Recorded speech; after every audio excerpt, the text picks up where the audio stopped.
주 나의 모습 보네 상한 나의 맘 보시네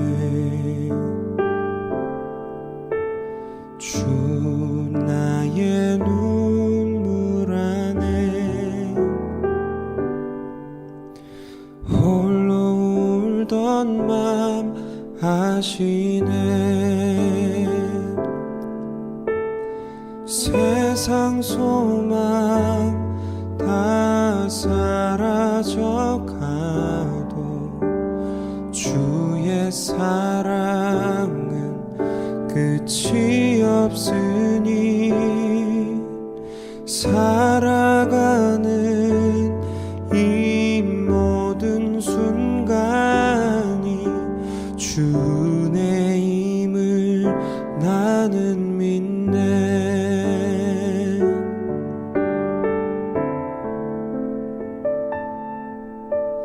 주 사랑 내게 있네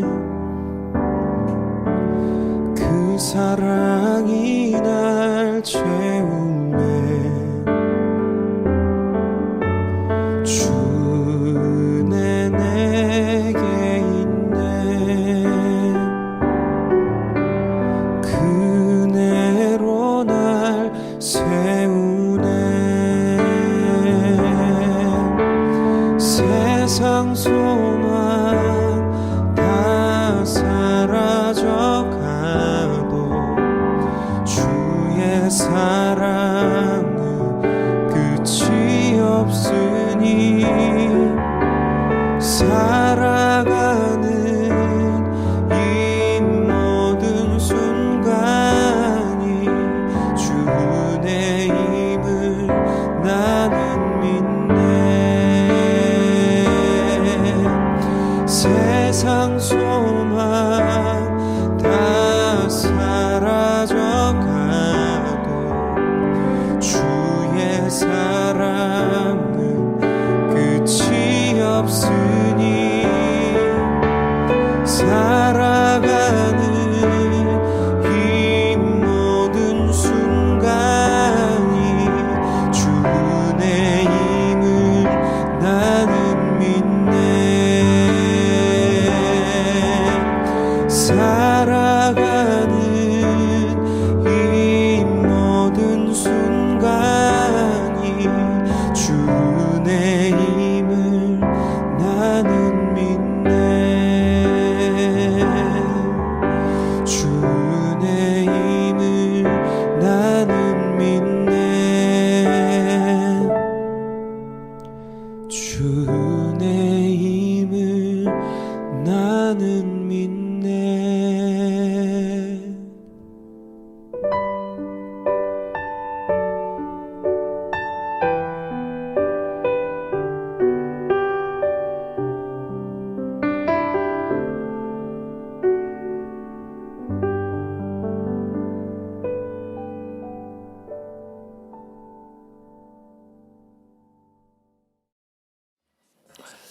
자, 오늘은 추수감사주일입니다. 여러분, 하나님은 우리가 감사하는 자가 되기를 원하십니다. 그런데 우리의 모습은 어떻습니까? 감사보다도 불평하고 그리고 또 원망하면서 살아갈 때가 훨씬 더 많은 것 같아요. 여러분, 감사가 힘든 이유가 무엇일까요? 그것은 우리가 아직도 어떤 조건이나 환경 속에서 감사의 이유를 찾으려 하기 때문입니다. 그러나 믿음의 감사는 모든 조건, 모든 환경을 뛰어넘는 감사입니다. 여러분 혹시 지구촌교회 이동원 목사님이라고 아십니까? 이제 원로 목사님이신데요. 이동원 목사님이 지난 10월 달에 아드님을 천국에 보내셨다고 합니다. 그 이 목사님의 아드님은 국제 변호사로 활동하시다가 43세라는 젊은 나이로 아내와 9살 아들을 남겨놓고 대장암으로 투병하시다가 하나님의 부르심을 받으셨다고 합니다. 여러분, 부모님은 돌아가시면 땅에 묻지만, 그러나 자식을 먼저 보내면 가슴에 묻는다고 하죠. 도저히 감사하기 힘든 상황입니다. 그런데 그 상황 속에서 이 목사님은 장례 예배 가운데 하나님 앞에 10가지 감사를 드렸다고 합니다. 그 10가지 감사가 무엇이었을까요? 아니, 도대체 사랑하는 아들이 죽었는데 어떤 감사를 할 수 있었을까요? 자, 그 10가지 감사는 이렇습니다. 첫째는 아들이 지독한 암의 통증에서 해방되어 감사합니다. 두 번째, 영광의 나라 천국에 입성하게 해주셔서 감사합니다. 세 번째, 그동안 유모가 많았던 아들로 인해서 누렸던 기쁨, 그 기쁨을 인해서 감사합니다. 네 번째, 단 한 번도 불평 없이 자랑만 하던 아내와 애교 덩어리 손자를 남겨주셔서 감사합니다. 다섯 번째, 어려서 게임을 좋아하더니 게임 회사 변호사 된 것을 감사합니다. 여섯 번째, 아들의 고통을 통해 예수님을 내어주신 하나님 아버지의 고통을 알게 해주셔서 감사합니다. 일곱 번째, 아들의 암투병을 통해 수많은 암 환자의 고통과 연대하게 된 것을 감사합니다. 여덟 번째, 또한 자식을 먼저 떠나보낸 수많은 부모들의 고통과 연대하게 되어 감사합니다. 아홉 번째, 아들의 치유를 위해 기도한 수많은 중보 기도자들과 한 지체가 되어 감사합니다. 열 번째, 아들이 간 천국을 더 가까이 소망하게 되어 감사합니다. 이렇게 10가지 감사를 드렸다고 합니다. 여러분, 진정한 감사는 가장 힘들 때 드리는 감사가 진정한 감사입니다. 잘 될 때는 누구나 다 감사할 수 있어요. 그러나 힘들 때 감사는 오직 믿음이 있어야 할 수 있는 감사입니다. 여러분, 올 한 해 2020년 얼마나 힘든 한 해였습니까? 여러분, 올 한 해 이 힘든 그런 나날 여러분 감사하며 지내셨습니까? 아니면 힘들다고 어렵다고 불평하고 남을 원망하며 그리고 미워하며 지내지 않았습니까? 여러분, 그렇다면 오늘 이 예배를 통해서 우리가 다시 잃어버렸던 감사를 회복하고 정말 하나님이 기뻐하시는 최고의 감사를 드릴 수 있는 그런 우리 모두가 되기를 주님의 이름으로 축복합니다. 자, 오늘 본문에 보니까 믿음에 굳게 서서 감사함을 넘치게 하라. 주님께서 그렇게 말씀하고 있습니다. 우리 함께 따라서 합시다. 믿음에 굳게 서서. 네, 아직 굳게 서지 못하신 것 같아요. 다시 한번 믿음에 굳게 서서 감사함을 넘치게 해라. 그렇습니다. 여러분, 왜 하나님은 우리에게 왜 자꾸만 감사 그냥 감사하라 정도가 아니라 감사함을 넘치게 하라. 왜 우리에게 자꾸만 감사를 요구하고 계실까요? 첫째는 감사만큼 우리의 믿음이 자라기 때문입니다. 감사하면 믿음이 자라요. 감사와 믿음은 정비례 관계입니다. 믿음만큼 감사하는 거예요. 그리고 감사할수록 믿음이 자라는 것입니다. 우리 학생들의 실력은 시험, 시험을 보고 그 시험 점수로 평가할 수가 있어요. 그러면 도대체 그 믿음은 어떻게 평가할 수 있을까요? 교회에서 시험을 볼 수도 없고, 그렇다고 하나님이 해마다 성적표를 주시는 것도 아니잖아요. 그러면 어떻게 믿음을 평가할 수 있을까요? 여러분, 믿음을 정확하게 평가할 수 있는 기준이 있는데요. 바로 감사예요. 얼마나 감사하며 살고 있는가. 그것을 보면 그 사람의 믿음을 알 수 있기 때문입니다. 슬플 때나 기쁠 때나 힘들 때나 평안할 때나 언제나 입에서 주님 감사합니다. 주님 감사합니다. 고백할 수 있다면 틀림없이 그 사람은 믿음이 좋은 사람이에요.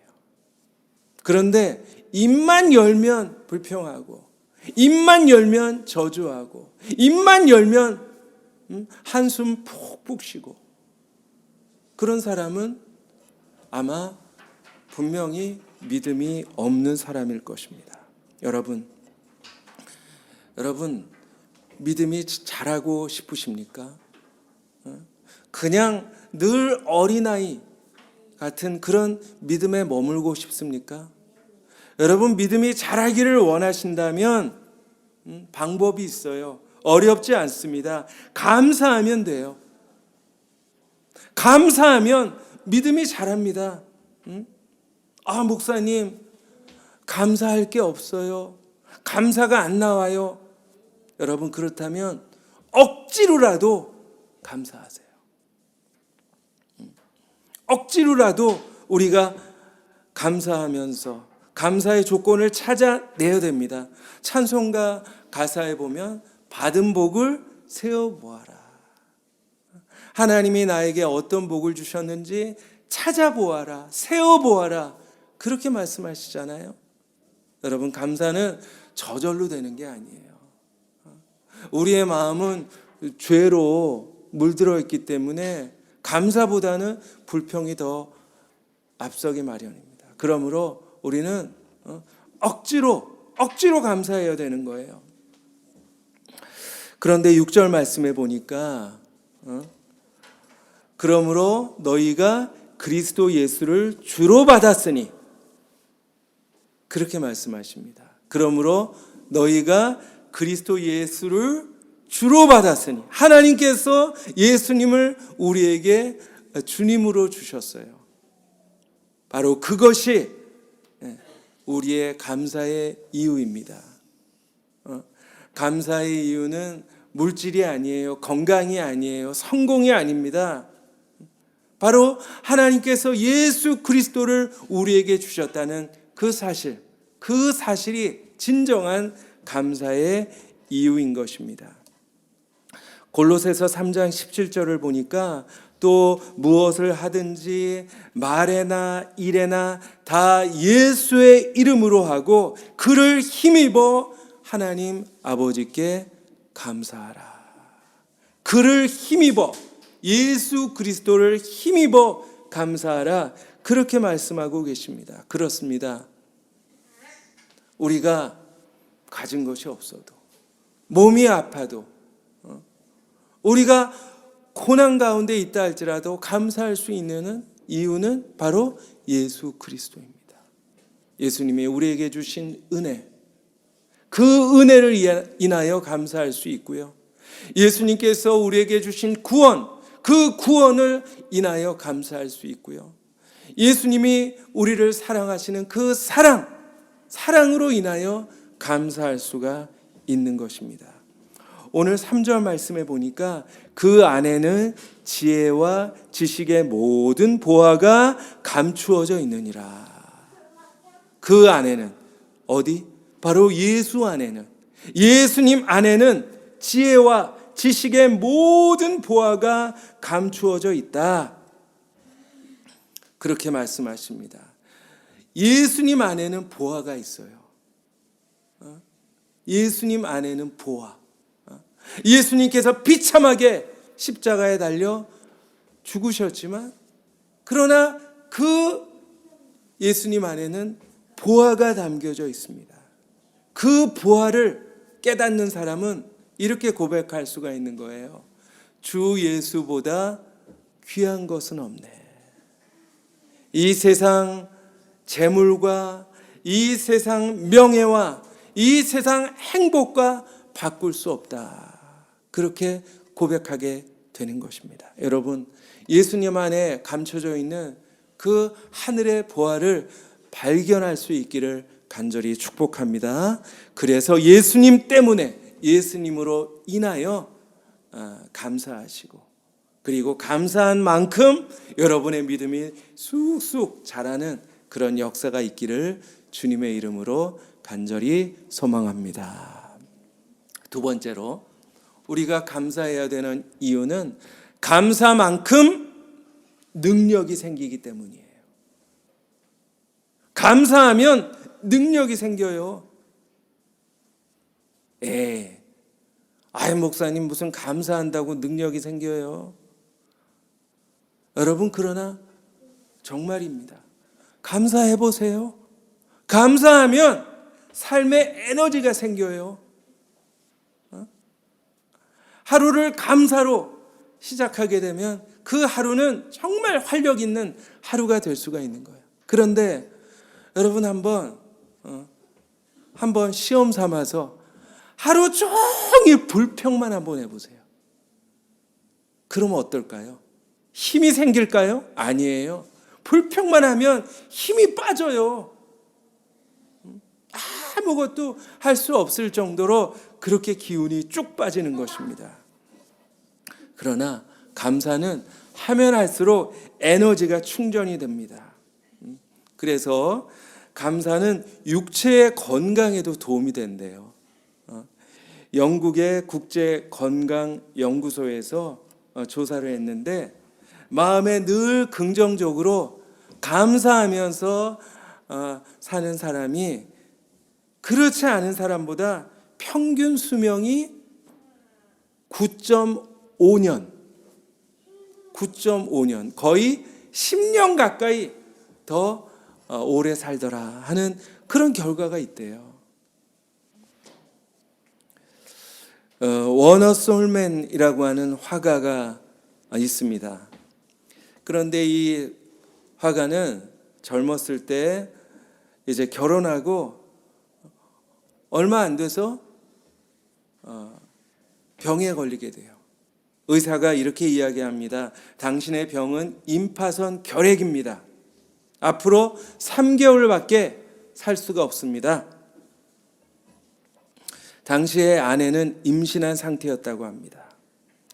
이제 사망 선고를 받고 아내에게, 그리고 앞으로 태어날 아이에게 미안한 마음이 들었어요. 그래서 아주 너무너무 괴로워하고 있었습니다. 그런데 아내가 찾아와서 이렇게 위로해 주었다고 합니다. 여보, 당신 3개월밖에 못 산다고 생각하지 말고 하나님께서 3개월을 우리에게 선물로 주셨다고 생각합시다. 그리고 감사하면서 3개월을 한번 살아봅시다. 3개월이 어디예요? 3개월 동안 우리 감사하면서 정말 행복하게 살아봅시다.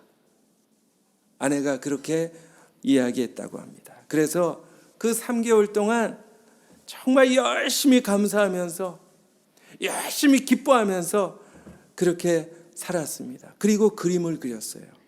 그런데 놀라운 일이 일어났는데요. 이렇게 감사하면서 행복하게 살다 보니까 자기도 모르게 병이 다 나아버린 거예요.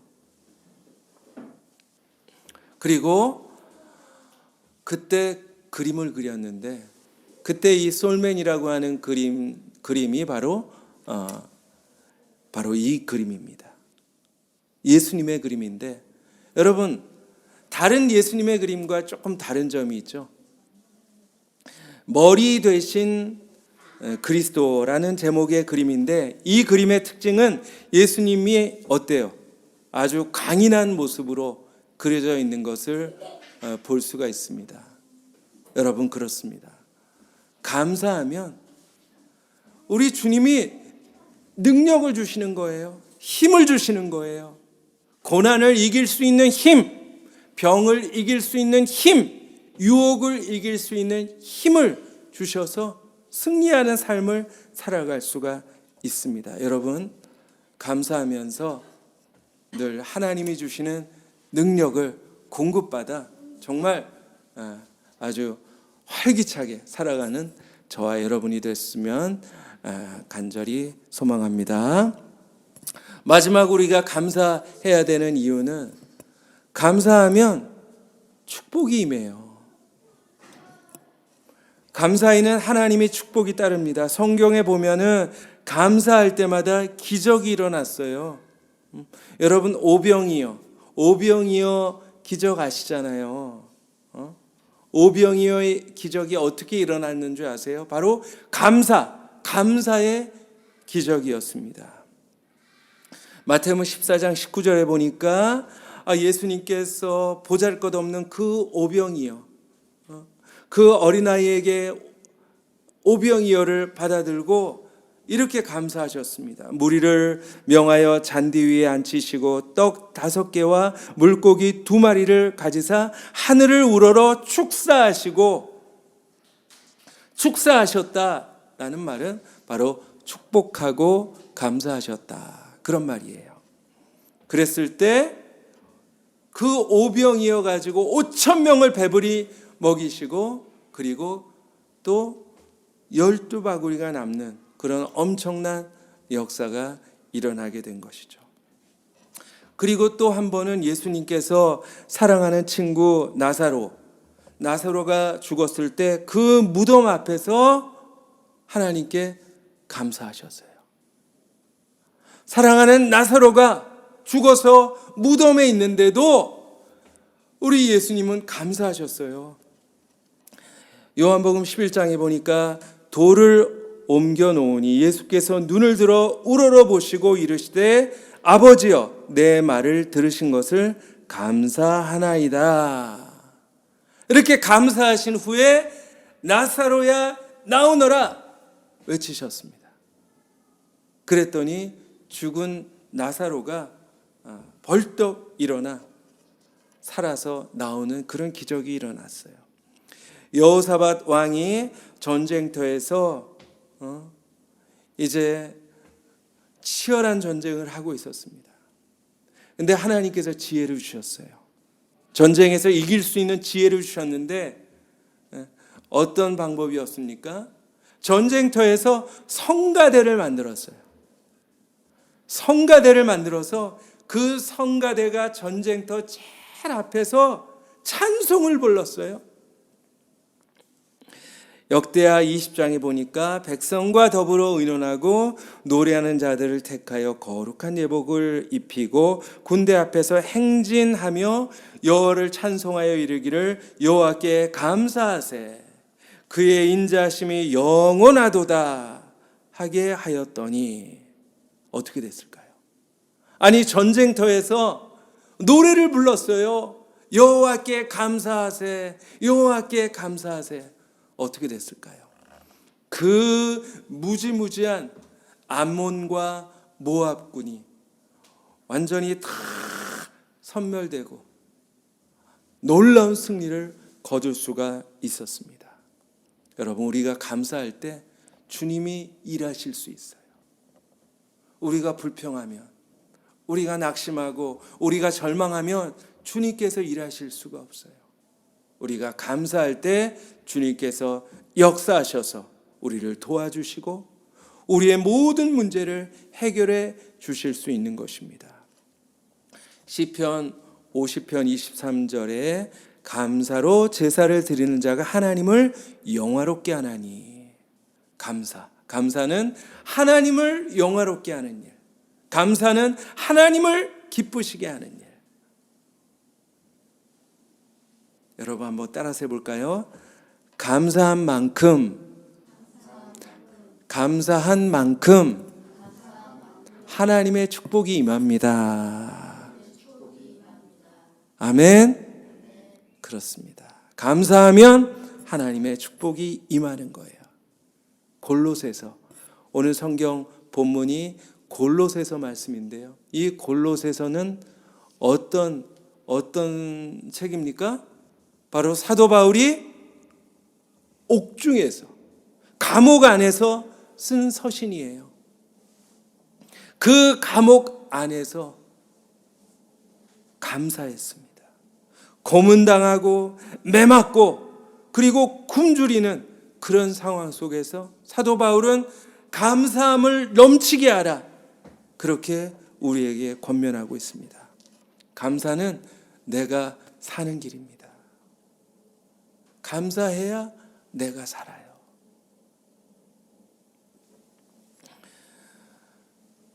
여러분, 삶 속에 감사가 회복되면 우리 믿음이 자랄 수가 있고요. 그리고 하나님의 능력이 우리에게 임하게 되고, 그리고 하나님의 축복을 누리며 살아가는 그렇게 행복한 인생이 될 수 있다라는 사실 기억하면서 오늘 다시 한번 하나님께 감사하기로 다짐하는 그런 시간이 되시기를 주님의 이름으로 간절히 축복합니다.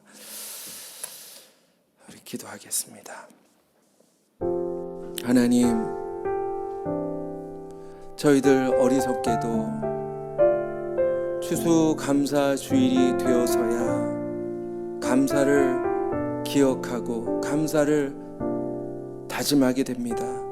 하나님, 믿음 없는 저희들 용서하여 주시고 감사가 하나님을 영화롭게 한다는 그 사실 기억하면서 부지런히 감사하는 자가 되어서 감사만큼 우리 믿음이 자라고, 감사만큼 하나님의 능력이 우리에게 임하고, 그리고 감사만큼 하나님의 축복된 삶을 살아갈 수 있는 우리 모두가 되게 하여 주시옵소서. 감사드리며 예수님 이름으로 기도하옵나이다. 아멘.